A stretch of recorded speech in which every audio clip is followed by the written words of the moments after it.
Welcome to Rising Up for Justice, a special weekly series presented by Rising Up with Sonali, an independent-produced, subscriber-supported program syndicated to radio stations, free speech TV, and podcast platforms.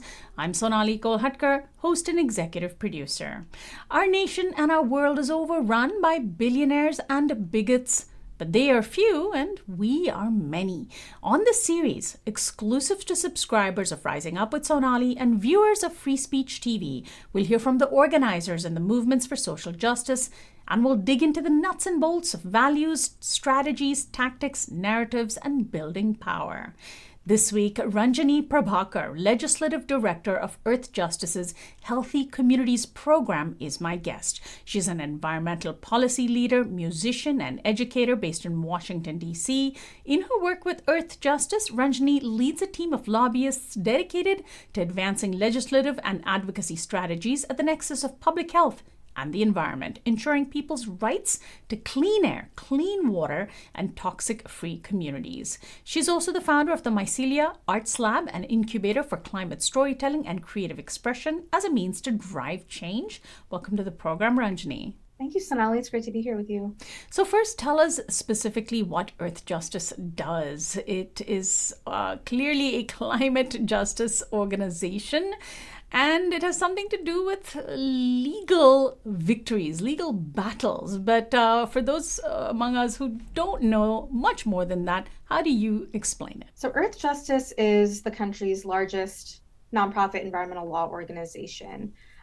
We go to court on behalf of communities, tribes, organizations at no cost to them to fight for clean air, safe water, healthy ecosystems, and a thriving climate. Many folks might hear our slogan become very popular, the earth needs a good lawyer.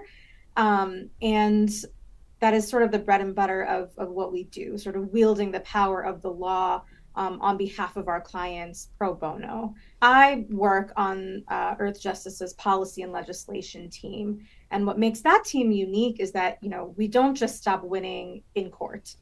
We take that fight to Congress and to federal agencies.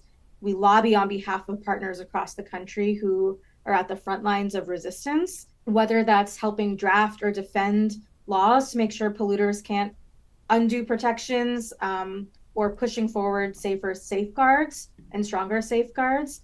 We're basically the bridge between the courtroom and Capitol Hill, turning some of our legal victories into durable policy and resisting legislative attacks that would roll back environmental and health protections, which is, of course, something that we're seeing happen very often and that we're somewhat singularly focused on right now, given the whims of the current administration. I also want to point out that the policy team at Earthjustice operates as the 501c4 arm of the organization. So unlike a traditional 501c3 nonprofit, our policy shop under a C4 can directly engage in the political process, call out lawmakers by name, and hold them accountable when they side with polluters. And so that pressure really tightens our advocacy.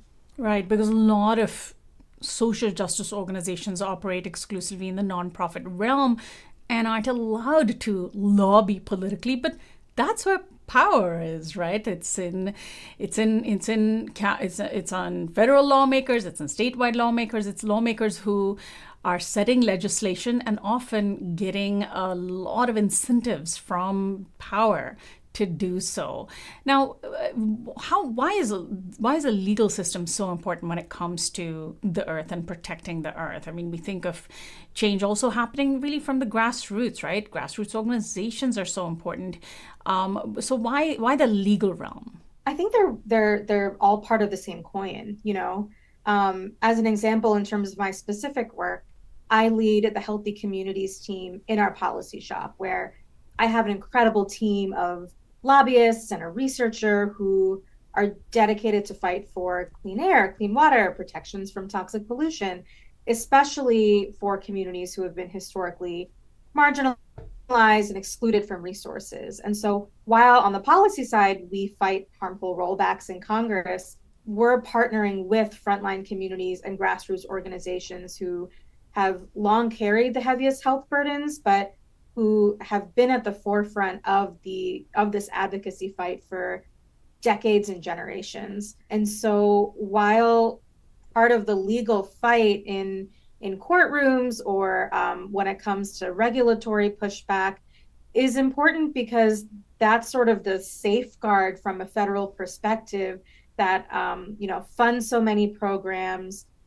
provides subsidies to farmers, farm workers, people who are struggling to pay electricity bills. We're also using advocacy through our policy shop and through the organization as a whole to say that the lived reality and the stories that we're familiar with through our frontline partners is really the agent of change that we need to make sure federal agencies and a Republican-led Congress is not flippant when it comes to people's health. Now, what are the main goals of Earthjustice? Clean air, clean water, these are really, really big things.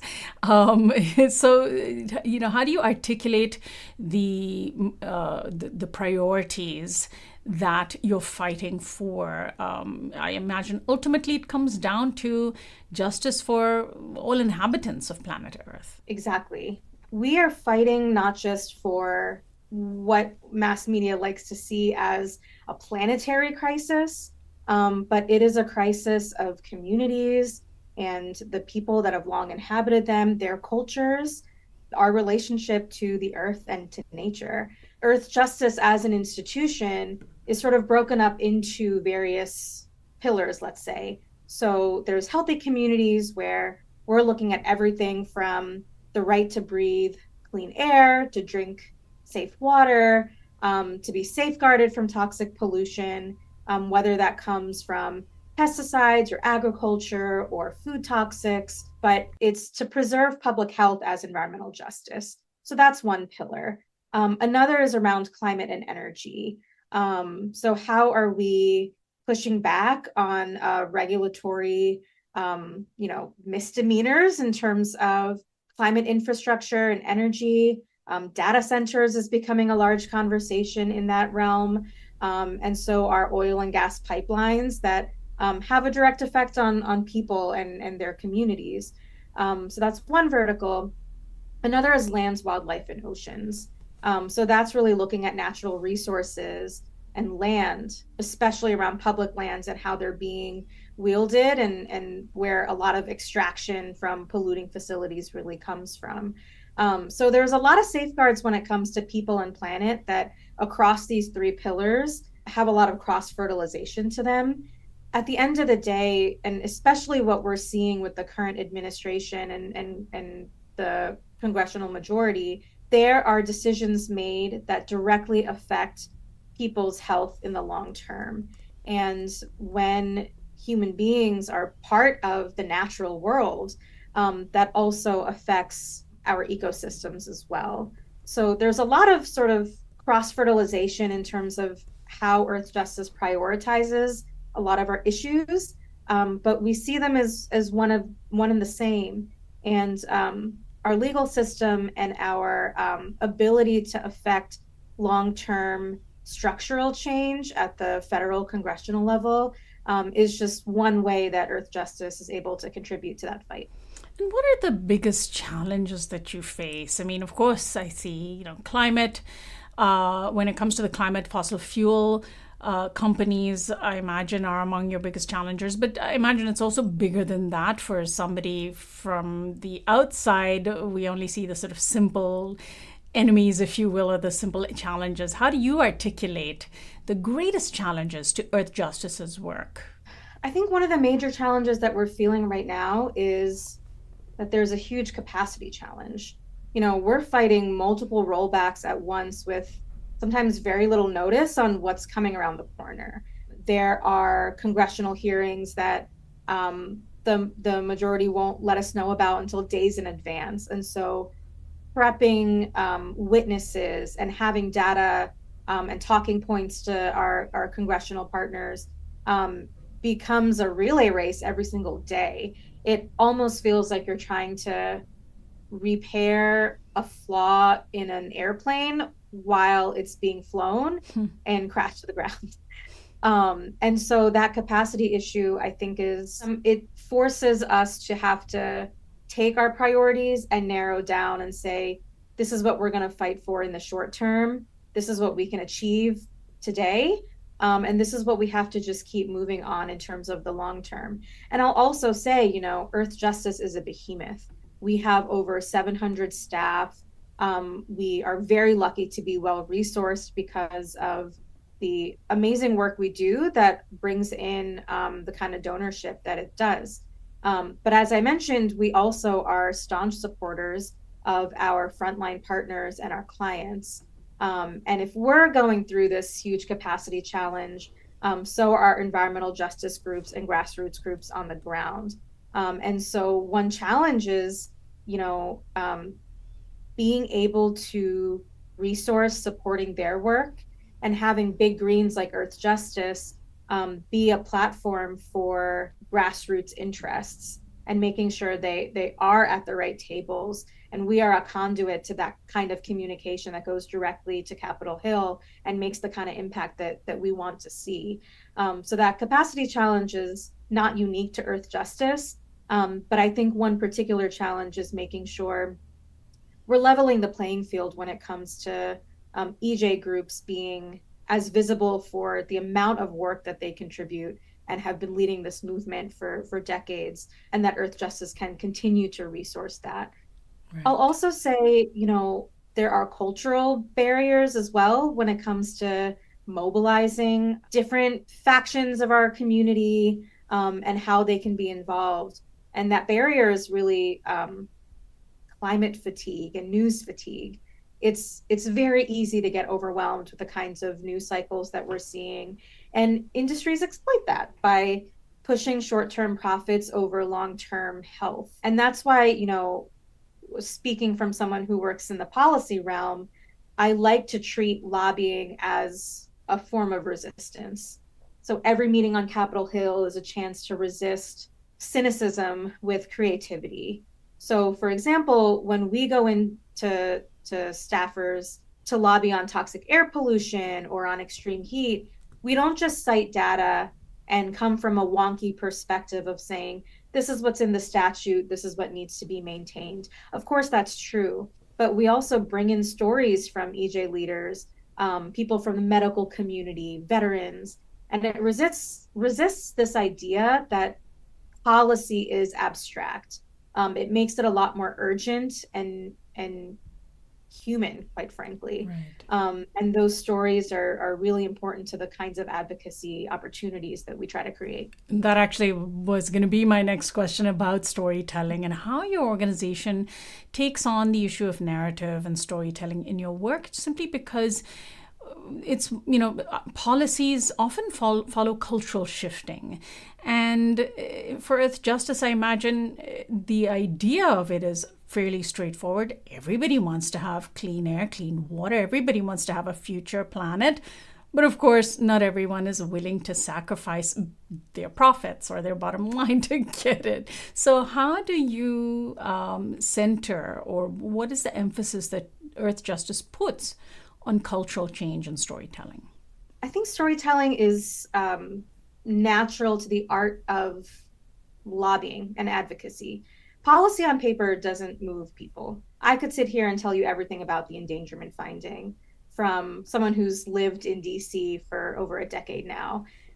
That doesn't move people. Lived experience and storytelling does. And so, for instance, when there's a bill up that tries to shield polluters from accountability, it's not enough anymore to say Earthjustice thinks this is wrong or this is a bad idea. It's really about bringing stories into lawmakers, especially from their own constituents, so that they are made accountable for the kinds of public health harms that they are creating. So, in the instance of a bill that shields polluters over people, we can come in and tell the story of a mother whose child's asthma was triggered daily by the refinery across the street. And that immediately signals to lawmakers that are not dummies. They're very aware of how policy decisions in Washington affect their district and their community. And that story made it impossible for lawmakers to see the issue as just another regulatory fight.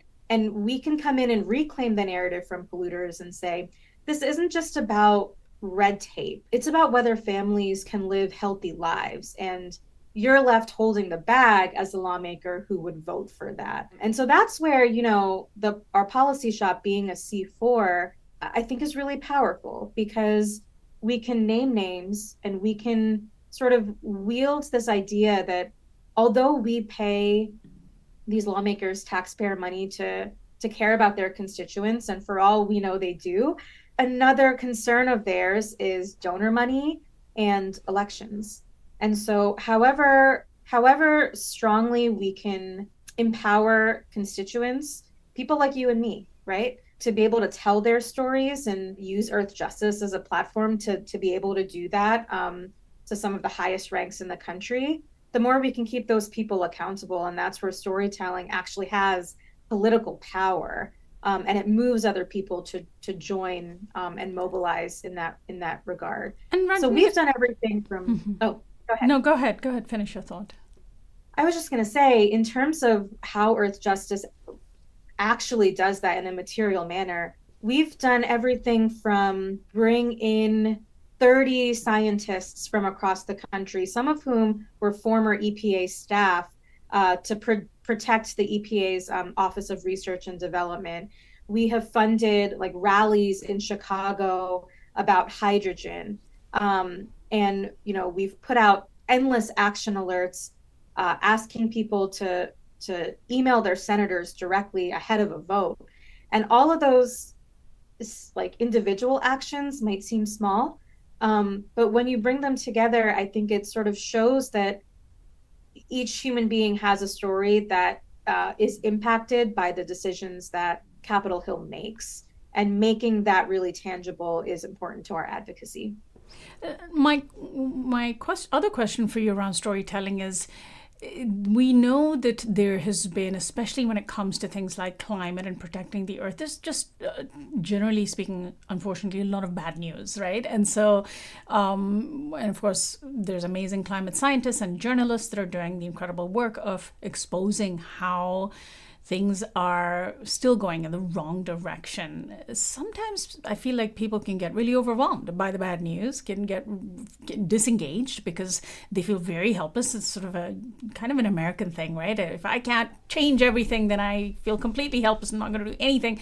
And I'm wondering if storytelling of the victories that Earthjustice has had isn't a critical part of the work, because we take the victories for granted. Maybe it's just a human thing that we sort of brush them on, aside and think, sure, that may have been won, but look at all these other things that we're about to lose, and it's too much. And so how important is it to emphasize that even in the darkness, there is light, even in the worst scenarios, there have been victories? I mean, you said it. I think that's that is actually what brings people together, because our fatigue and cynicism has never won, and I don't think either of those things has been an integral highlight of the environmental movement. I invite people to look at Earthjustice's Instagram page or website. You'll see all of the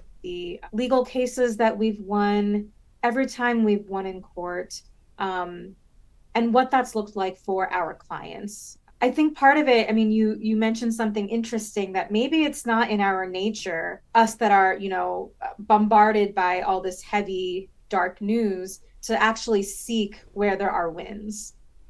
They seem few and far between, but they're also not discussed as much. I'm of the mind that I think that's okay. Sometimes no news is good news, and a lot of the work we do is sometimes just holding the line, making sure the safeguards that have been in place through EPA for decades remain that way. And right now we're seeing a lot of that gutted, either from a regulatory perspective or from a funding perspective. And so if you're not hearing that these programs are getting scrapped, it's likely that advocates like me and my team are making sure that that's the case. And so people should rest easy not hearing every single thing, whether it's a victory or not. I also think like one win that doesn't seem very small to me, but might not be newsworthy all the time, is people mobilizing together in a space.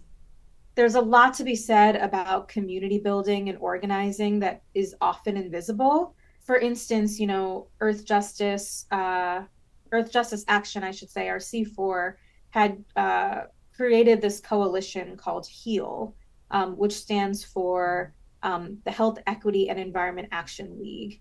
And it was us sort of looking at our League of Partners and our communities and saying, I think there's a gap in how we talk about climate and environment when it comes to pairing health justice with environmental justice. So we brought together environmental justice leaders who have long been part of our partnership network with nurses associations and doctors and people in the medical community who can speak to saying it's no longer appropriate to only treat health issues based on symptoms. We're also treating based on structures, and the structures of racial justice and labor justice and housing justice that have a direct effect on people's health. And we aren't making those connections as part of the medical community now. We should. And that HEAL coalition had come together over the summer to talk about the issues of extreme heat, which is not only an environmental issue, it's multiple issues coming together. But just having those partners visible in a space together and having conversations on Capitol Hill with leadership just showed that we are linked arm in arm, despite what our interlocking crises of justice is. And so I don't only show up in that space as an environmentalist. I'm showing up there as someone interested in health, justice, housing, labor, etc. And though that's not newsworthy, I think that is something that brings a lot of hope to someone getting up the next day and doing this work again and again. And that has sort of a ripple effect of positivity.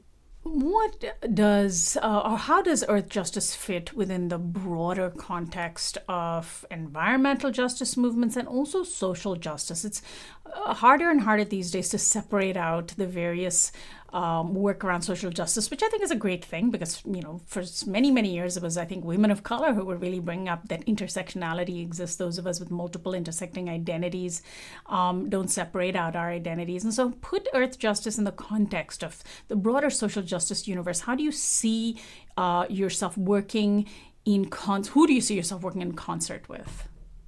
On the first question, in terms of how we fit into the broader social justice context, I don't think we can separate what environmental work looks like from other intersecting justice crises. It's that quote that environmentalism without social justice is just gardening. And I take that to heart because, as I mentioned, when we talk about extreme heat and people losing the ability to pay for heating and cooling in their homes because these subsidies have been scrapped, that is a racial justice issue. That speaks to decades of redlining in our cities and communities. And so what starts as an environmental issue because of global warming is also a racial justice issue. It's a health issue because people are literally dying in their homes. And if they are requiring either medical equipment or medicine that gets cooled in their refrigerators, they don't have access to that. So it becomes a health issue. It becomes a labor issue because in our toxics work, something we're defending against is workers being exposed to chemicals on the job, whether that's working in factory farms or in refineries. I mean, it comes back to the worker and it becomes a labor issue. Flooding displaces families, and that's a housing issue. So we cannot separate these anymore. And I think Earth Justice does a good job of building that big tent. I mentioned that nurses associations are now part of our partnership circle. We've also been working with veterans groups when it comes to toxics like TCE, which was almost scrapped as a safeguard earlier this year. But there are military bases like Camp Lejeune that have been well documented to have these toxics present, and that affects the veterans community in a way that maybe traditionally you wouldn't see those groups being the caricature of an environmental advocate, but they are, because they are fighting for their right to a clean environment as much as anybody else. And so kind of building that wide tent is sort of what our policy team especially does. And we also have access to litigators and staff scientists and researchers who are helping us bridge these stories of lived realities with the data that is just undeniable. And so coalition building then becomes an act of resistance in itself. And then finally, what do you need from progressive-minded people? How can folks get involved in the work that you do? I imagine lifting it up and sharing the victories is one way to start. I think so. I mean, I think progressive-minded people are already with us, and Earthjustice, as a byproduct of what we do and how we do it, see ourselves as part of that community as well. I think like what we might need from progressive-minded people, or how they can maybe get involved in what we're doing or vice versa, is seeing advocacy as something that can be creative and not just bureaucratic. Having done this work for years and have lived in DC for a lot of my adult life, but really in the work of being an advocate, you get to be creative. I want to thank you so much, Ranjani, for joining us today. Give out our website for Earthjustice. It's www.earthjustice.org. And we'll post a link to that from our website. I really appreciate your time. Thank you so much. Thank you, Sonali. My guest is Ranjani Prabhakar, Legislative Director of Earthjustice's Healthy Communities Program. This is Rising Up for Justice, and I am Sonali Kolhatkar, host and executive producer of this new weekly half-hour series exclusive to viewers of Free Speech TV and subscribers of my long-standing program, Rising Up with Sonali. Find out more at risingupwithsonali.com.